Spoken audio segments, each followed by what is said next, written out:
Hello everyone. So we are discussing previous year questions of the chapter Principles of Inheritance and Variation and the topic Sex Determination. In today's session we are going to discuss a short answer type question of 2 marks which was asked in the CBSE Board Daily Examination 2015. So the question is explain mechanism of sex determination in birds. तो बेटा इस question में हमें birds में sex determination का mechanism explain करना है.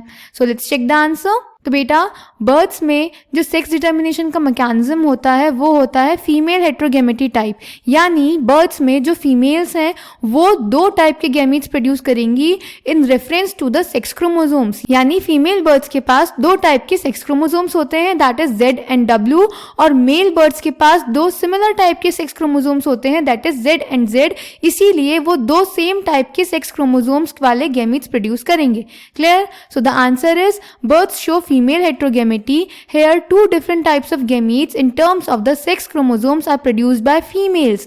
The 2 different sex chromosomes of a female bird has been designated to be the Z and W chromosomes. In these organisms the female have one Z and one W chromosome, whereas males have a pair of Z chromosomes besides the autosomes. Clear? Cross देख लेते हैं.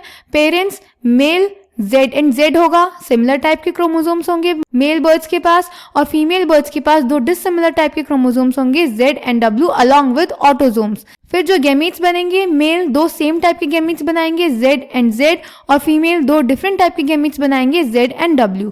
तो जब Z के साथ fuse होगा तो बनेगा Z एंड Z मेल, जब Z W के साथ फ्यूज होगा तो बनेगा Z एंड W फीमेल, जब Z के साथ फ्यूज होगा तो बनेगा Z एंड Z मेल, और जब Z W के साथ फ्यूज होगा तो बनेगा Z W फीमेल. तो ये हो जाएगी हमारी F1 जनरेशन. समझ आया? तो बर्ड्स में जो सेक्स डिटर्मिनेशन होता है वो होता है फीमेल हेट्रोगेमेटी, जिसमें फीमेल 2 डिफरेंट टाइप के सेक्स क्रोमोसोम्स पोजेस करती हैं और मेल्स के पास 2 सेम टाइप के सेक्स क्रोमोसोम्स प्रेजेंट होते हैं. Clear?